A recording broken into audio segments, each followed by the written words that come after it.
If you're a nerd like me and you like the little bit more technical stuff, this is gonna be a video for you. So in today's video, I want to show you what is my personal process for auditing an ad account. And I'm gonna do so by walking you through some of the notes I took on 3 ad accounts that were actually having a little bit of trouble recently within our agency. If you don't know who I am, my name is Justin and I'm the founder of Wizo Media, an e-commerce marketing agency specializing in elevating thriving brands by simplifying e-commerce growth.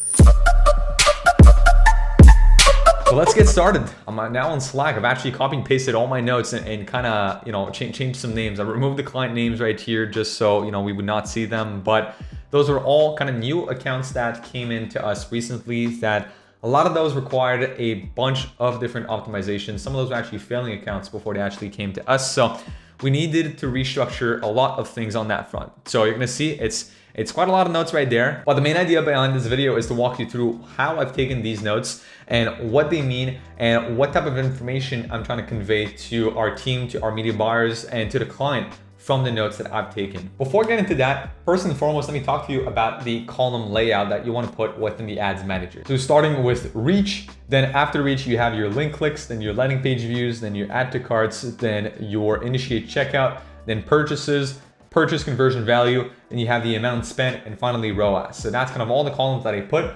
Then I'm probably also gonna add at the end something like the click-through rate, as well as the current CPM.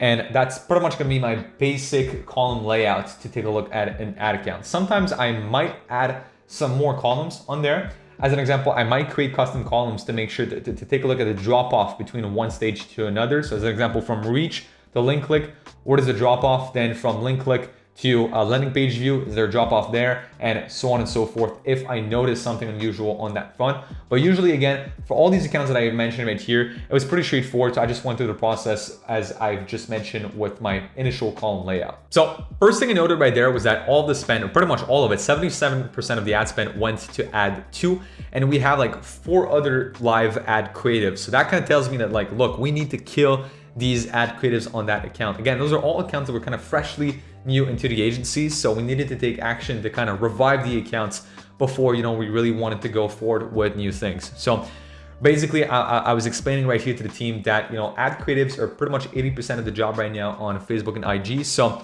really, if Facebook is spending everything on a singular ad creative, and considering that ad creative was at about 1.3% click-through rates, the other ones were actually worse than that. Let's be honest, 1.3% is not the best. Like if we really want to have a good ad, we're more talking 1.5 to 2%. So 1.3% was okay. All the spend was on there and all the other ones were kind of failing. So we just had to kill them off. And really, one of the first thing to do was revive the account with new creatives. I was also giving another option to the media buyer. In that case, I'm like, look, if you have a strong intuition as a media buyer, because that happens, you think an ad is going to work very good. It just did not have a fair chance as, Facebook didn't put as much budget on it.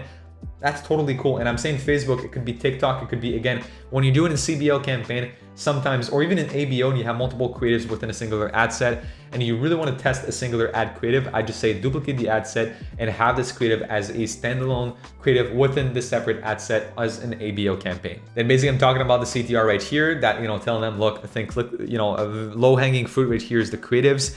And then other thing I took a look at was that, there's a pretty big discrepancy between the landing page view to add to cart. So as I told you earlier, I sometimes like to add percentages of a drop off between each funnel stages. And then obviously the first thing I'm going to look at as, an agency and as a marketer is things that we have control over. So that means everything on the creative front, the CPMs, and so basically CTR, CPMs, cost per click, all of those I can control, and we have pretty much full control over that as we produce the content and we also edit the content. When it comes to anything on the website, we'll usually act as kind of counselors or come in with freelancers to kind of help the account if needed. So in that case, I notice a pretty big drop between the stages from a landing page view to an add to cart. So that kind of rings a bell for me, is that we need to put some work on the website. I'm going to skip retargeting because again, some of the advice right here is quite similar to the cold stage. So if we skip the client 2 right away right there, that client 2 is actually on Google Ads. So a little bit different. That one I was actually kind of talking about, the objectives of the current campaigns that we saw. Like they were optimizing right now for clicks instead of conversions. They were getting quite a lot of clicks. Honestly, clicks were amazing, but conversion rate CVR was like 0.1%. As you could see right there. So our ads conversion rate being at 0.1% kind of tells you two things. It's either the website, really needs some work, which in that case, what wasn't the case, or the audience intent is absolutely terrible. So we definitely needed to try something else. So that was one. Also, the marketing objective was not set. So I'm like, look, let's try it out for sales. That could also be something that helps right there. Also was giving them like something about the type of campaign. So something I take a look at when analyzing a Google ad account is what type of campaigns are they running? Because a lot of brands are running branded and they're calling that a success. I mean, branded is amazing. If you're just running branded, there's no acquisition. So I primarily take a look at acquisition. Performance Max has actually started to be, pretty good for a couple of brands. So I was like, look, let's give it a shot. Let's try Performance Max. And I mean, I invite you to take a look at the rest of the notes right there. I won't go through all of them. I just want to highlight some key important points in my kind of thought process when analyzing an account. That last client right there, we saw like crazy CPMs. We started advertising with them, and look, that's something that we should have done on our side. We literally turned on the first round of ads, and then we were seeing like $150 CPMs. So we're wondering like, whoa, what's happening on there? Like, why are we getting these crazy CPMs? So basically we started troubleshooting the ads right there. CTR was pretty healthy for the account overall in the past, and even with our new ads. Conversion rate is also pretty healthy from the ads. Like they're converting at 2.8 to 6.7%. So really the CPMs were like the main issues. Like, why are we paying like, in some cases it's like over 10 times and even like 20 times higher than what we should be paying for CPMs, right? Talking about $150, other clients were paying like $5 for the same audiences. So we've had clients targeting very similar audiences paying for just a fraction of the cost that we were seeing with these guys. Then another red flag, which kind of sounded like a green flag though, is like, look, the CPM is insane right now per like our regular standards, but it's actually the lowest point it's ever been in the last 3 months. So we're like, okay, we've actually got their CPM down, but even being down, it's absolutely horrible. So what is going on that front? Honestly, I'm gonna go straight into that. CPM high, for a comparison account in the US, we're getting about $6 to $9 CPM. And with that specific account is actually like very, very high. So honestly, this is a brand, that is advertising in a bit of a restricted industry. So we know that, there could be something that they've done in the past that might have restricted the account. So our solution with that is basically the following. So basically for high CPMs possibilities, it's either we create a new ad account first, we see how that goes, and then we can create a new pixel, and then we can just try new audiences afterwards if like none of that fails. But honestly, new audiences are not going to change much. You're not going to go from $150 to a $10 CPM, especially considering that there was like millions of people within that audience. Something that I also like to do when analyzing an account is show the upside potential to the client. So what I say by that right here is basically I'm talking about the current CTR, and I'm like, look, CTR is about half, a third, or even a fourth of a very good ad. We could easily 3 to 4x the conversions, assuming an increase in the CTR with the current, AOV, which would bump up the ROAS from 0.13 on that ad to 0.76. Still not good, but much better, right? And I'm like, look, CPM is crazy also right now, like out of this world type of CPM. So for comparison account, as I just mentioned earlier, $6 to $9 CPM, which is about 6 to 8 times lower than that account. So this would mean a 6 to 8 time, increase in results, right? Assuming a stable conversion rate on the website, which I mean, there's no reason why the conversion rate should drop. Basically, this should mean a 6 to 8 increase on the conversions. So assuming no changes in the to the CTR, that would be essentially just a change in the CPM. We see the ROAS bump up from 0.1 to about 0.78 to 1.04. Assuming a healthy CTR and a healthy, CPM, we're seeing a 4.5x to a 6.08 on the same account, same exact everything else, same reach to link clicks, same link click. So pretty much with no further changes on the drop-offs happening between each stages, this would actually mean that the account would be more than profitable. So really that kind of tells us, okay, the issue is like there's two very big levers that we can pull on. CPM being the biggest one of them. CPMs can pretty much 10x the account just like that. Like again, $150 CPMs makes absolutely no sense.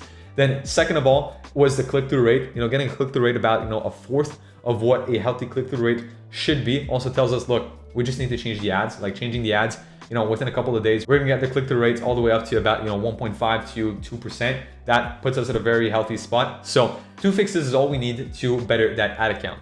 So the reason why I'm sharing that framework with you in today's video is because to kind of show you that sometimes you don't need to restructure the full accounts to make sure that they get to a profitable place. This is why you need to take the time to analyze where the problem is at, if there's only one problem, or if there are many problems, then where this is at also. A lot of the time what we're taking a look at with our brands, we're only taking care of brands that have a healthy website, healthy product market fit, and where the problem lies within the ad account. Why? Because again, this is where we have control over that. So if we would come into an ad account and see that ads were doing amazing, right? It's like 2-3% click-through rates, CPMs are very healthy, cost per click is super low. They get on the website, but like nobody converts. Or, as an example, they could get on the websites, they could go landing page to add to cart, pretty healthy, but add to cart to checkout is like absolutely atrocious.